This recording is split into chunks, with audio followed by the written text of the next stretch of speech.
kerajaan surga.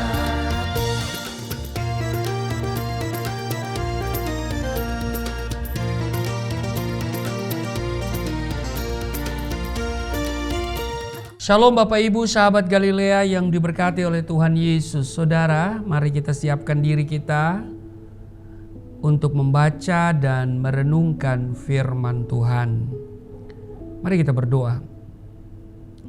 Allah, di dalam nama Yesus Kristus, kami mengucap syukur untuk semua yang kami sudah terima dari Tuhan. Termasuk hari ini kami masih bisa hidup dengan kesehatan dan kekuatan yang Engkau berikan. Di tengah pandemi COVID-19 yang masih berlangsung, kami tetap terpelihara dan tidak kekurangan sesuatu pun yang baik hari ini.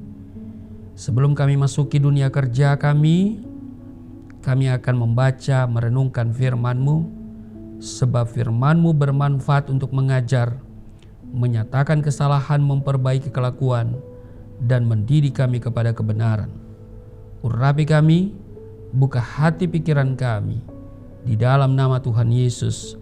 Haleluya, amin. Saudara, 1 Tesalonika pasal 3 ayat 1 sampai dengan 13, judul perikop dari Lembaga Alkitab Indonesia, kabar baik yang dibawa oleh Timotius. Nah, di ayat 12 dikatakan begini. Dan kiranya Tuhan menjadikan kamu bertambah-tambah dan berkelimpahan dalam kasih seorang terhadap yang lain dan terhadap semua orang, sama seperti kami juga mengasihi kamu. Saudara, kasih Tuhan yang bertumbuh di dalam hati kita tidak terjadi begitu saja. Pertumbuhannya menuntut usaha dari pihak kita. Kita harus menanam dan memupuk kasih itu di dalam hati kita. Meningkatkan pertumbuhan kasih Tuhan dalam hati kita sama seperti menjaga dan memelihara sebuah tanaman. Kita harus menjaga tanaman-tanaman kecil yang kita tanam tersebut agar bisa bertumbuh dengan baik dan akhirnya bisa menjadi besar dan kemudian berbuah. Tidak lupa kita juga harus memberinya pupuk, membersihkan setiap hama yang menyerang, menyiramnya, ya kan? Demikian juga dengan buah dari kasih Tuhan. Kita harus menyirami kasih Tuhan di dalam hati kita dengan menyediakan waktu untuk bersekutu, bersaat teduh, dalam doa, dan merenungkan firman Tuhan seperti yang kita lakukan pada pagi hari ini. Agar kasih itu dapat bertumbuh dengan bebas, taman hati kita harus terbebas dari ilalang, yaitu keegoisan. Kita harus belajar dan menjaga hati kita dengan menempatkan orang lain lebih utama daripada diri kita sendiri. Kita tidak boleh mengeraskan hati sehingga kasih Tuhan dapat berkembang tanpa hambatan. Untuk itu Tuhan Yesus berkata begini di dalam Yohanes pasal 13 ayat 35, dengan demikian semua orang akan tahu bahwa kamu adalah murid-muridku, yaitu jikalau kamu saling mengasihi. Inilah buktinya bahwa kita adalah murid-murid Tuhan.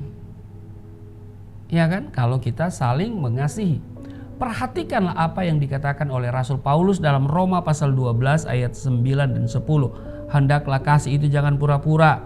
Jauhilah yang jahat dan lakukanlah yang baik. Hendaklah kamu saling mengasihi sebagai saudara dan saling mendahului dalam memberi hormat.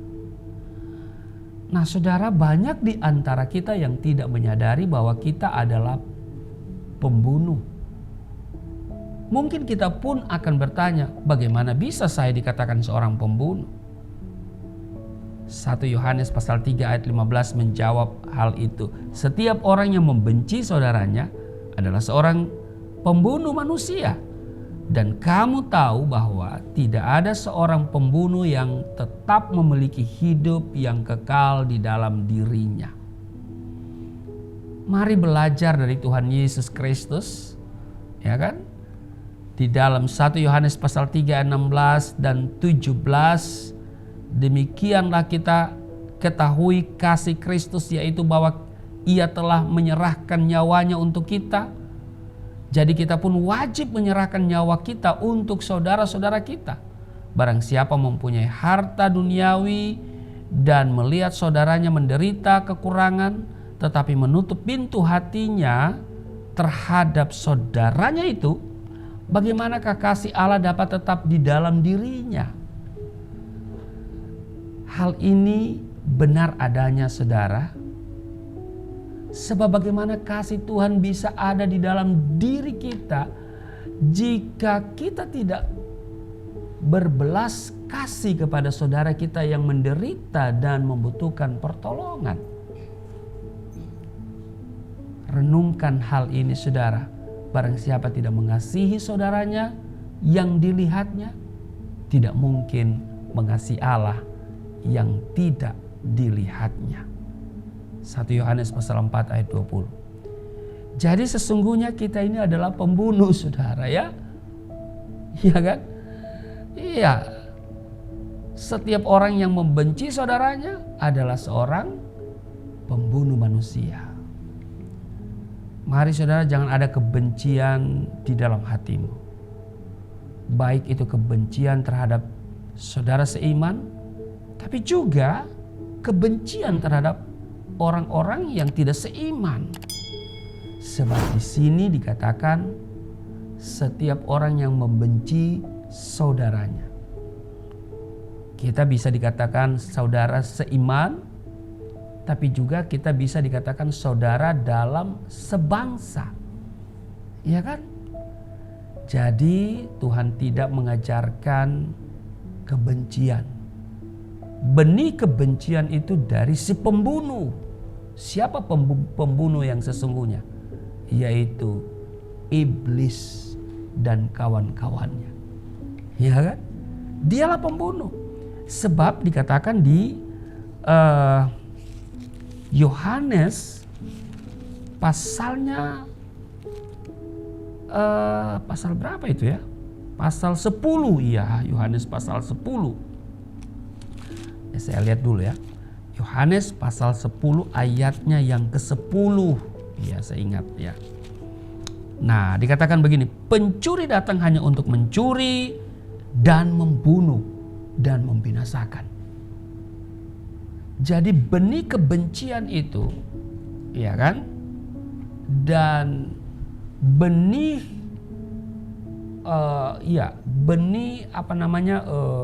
pembunuhan, baik itu pembunuhan karakter maupun pembunuhan fisik, itu bukan dari Tuhan, tetapi dari iblis. Pencuri datang hanya untuk mencuri dan membunuh dan membinasakan. Aku datang supaya kamu mempunyai hidup dan mempunyainya dalam segala kelimpahan.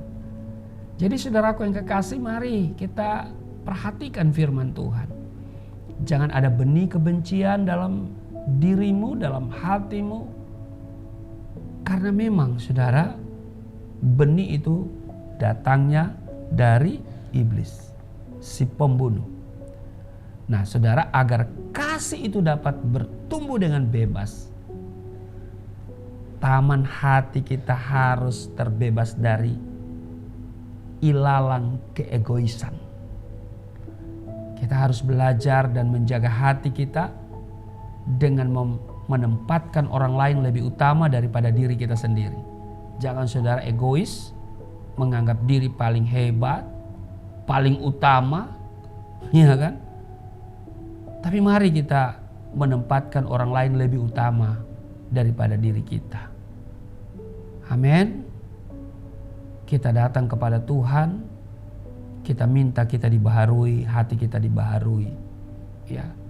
Dan saudaraku yang kekasih, memang ya kasih itu tidak bertumbuh dengan sendirinya, tetapi ada usaha keras dari kita.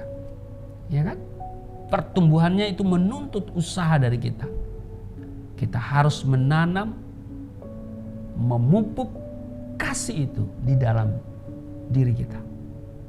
Amin. Karena ajaran Kristus adalah ajaran kasih.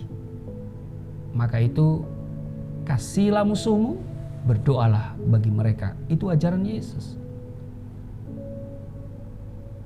Mari saudaraku yang kekasih, firman Tuhan membuat kita makin hari makin mengenal karakter Kristus.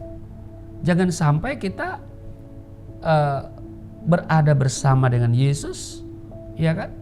Tapi kita tidak tinggal di dalam Kristus, ya kan? Mungkin kita sudah berada satu rumah bersama Yesus, tapi kita tidak berada di dalam Kristus. Biarlah firman Tuhan hari ini membuat kita semakin menyadari bahwa kita harus melekat, kita harus tinggal di dalam Dia. Amin. Tuhan Yesus memberkati, mari kita berdoa. Terima kasih Tuhan, Engkau baik, sungguh baik, sangat baik, yang telah datang menebus kami semua. Engkau mati di kayu salib, menggantikan kami.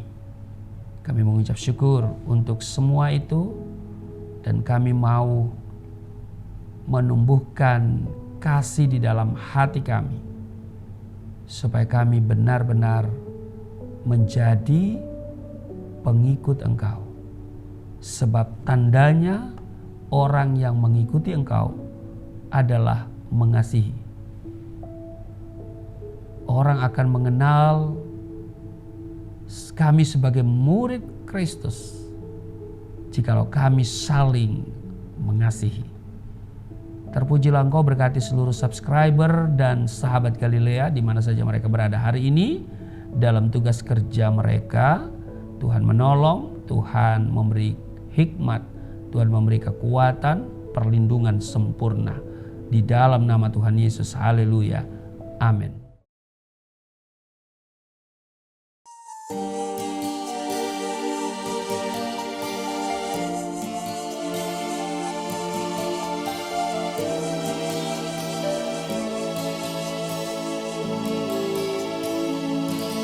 Bapa kami yang di surga, dimuliakanlah nama-Mu. Datanglah kerajaan, jadilah kehendak-Mu di bumi seperti di surga.